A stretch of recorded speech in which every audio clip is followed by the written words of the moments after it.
Chairman of the Christian Association of Nigeria in Lagos, Bishop Stephen Adegbite, has commended President Bola Tinubu for the follow-up meeting with organized labor. After Wednesday's nationwide protest, he's elated that the Port Harcourt refinery will come to full stream by the end of the year as he appeals for calm and patience from Nigerians. Govt has more.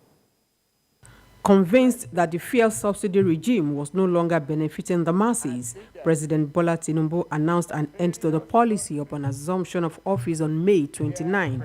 Between then and now, the price of petrol has been increased twice. This has pitched organized labor against the government, even as several talks between the two parties have yet to reach a truce.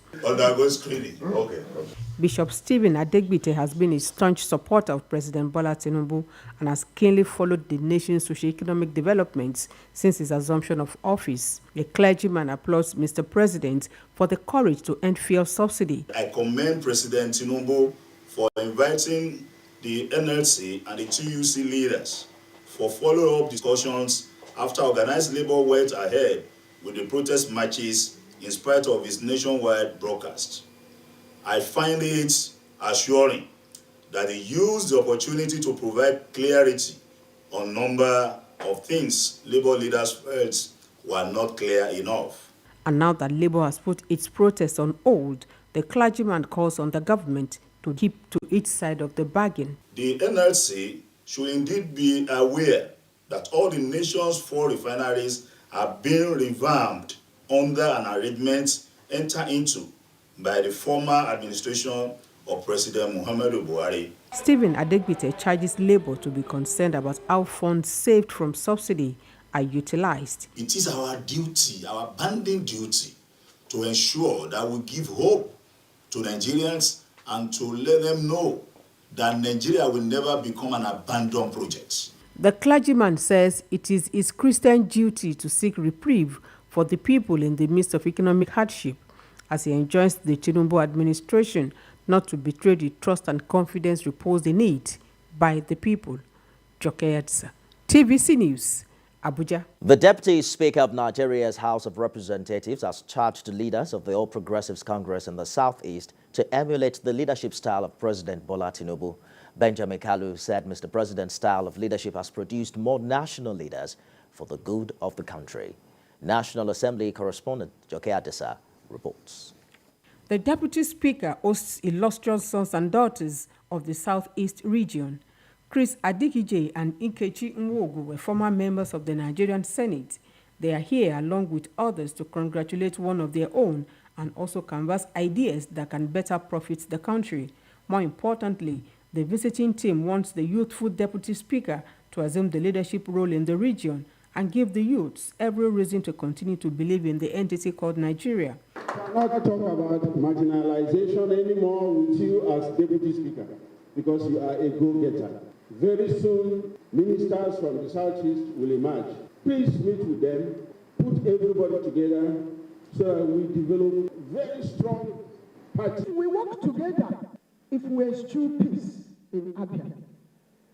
If we forget whose camp is this and whose camp is not, our state will be a state that will be envied positively for the good that will be coming out from APC.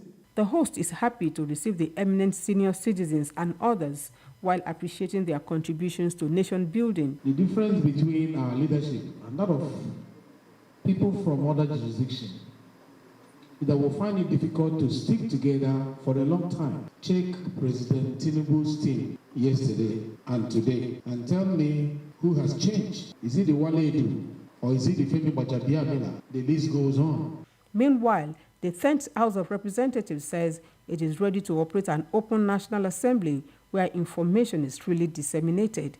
Newly appointed chairman and deputy of the Committee on Media and Public Affairs stated this at a meeting with parliamentary reporters. We want to this time around be very proactive about providing information about all the things that are happening in the House, especially about the activities of committees, especially about constituency outreach of this. It is the belief of the Deputy Speaker that the Southeast will be the better for it if leaders in the region put more efforts to serve as role models and talent hunters of upcoming politicians. Govt, TVC News, Abuja. In Oyo State, the Amalgamated Commercial Tricycle, Motorcycle Owners, Riders and Repairers Association of Nigeria has assured residents that it's ready to complement government's efforts in cushioning the effects of fuel subsidy removal. Chairman of the association gave the assurance while addressing newsmen in Ibadan, the Oyo State capital. Olaide Oyewole reports. Since the announcement of the removal of fuel subsidy by President Bola Tinubu, Nigerians have continued to grapple with the challenges and difficulties that come with the policy. The situation led to the recent nationwide protest embarked upon by the organized labor unions in Nigeria, as the workers expressed their displeasure about the current economic hardship. Now, Chairman of the Motorcycle Riders Association in Oyo State is acknowledging the impact of the harsh economy on their members, but vows to support government initiatives to alleviate hardship on the people. The pain of the subsidy removal is eating hard on our daily living. The woes of Nigerians has been compounded by the increase on the price of petrol. This will not be a just reason for anyone to involve in criminal activities or go violent. We shall do all we can to complement the effort of the government to consolidate the development of Oyo State, as witnessed in the last 4 years, for the state to regain its pace-setting position. Chairman of the Riders Association also seized the opportunity to announce an end to the age-long factional crisis within the union. He appealed to the leadership of the state park management system to reinstate them back to the Oyo State transport system. On this note, I hope we will be willing to dialogue to have motorcycle and tricycle parks return to its original owner. The length of time cannot undo injustice except through correction. To the riders in the state, the freedom enjoyed should not be taken for granted. This transport group holds the belief that if the Oyo State government addresses their demands, it will enable them to contribute significantly to the socio-economic development of the state. Olaide Oyewole, TVC News, Ibadan.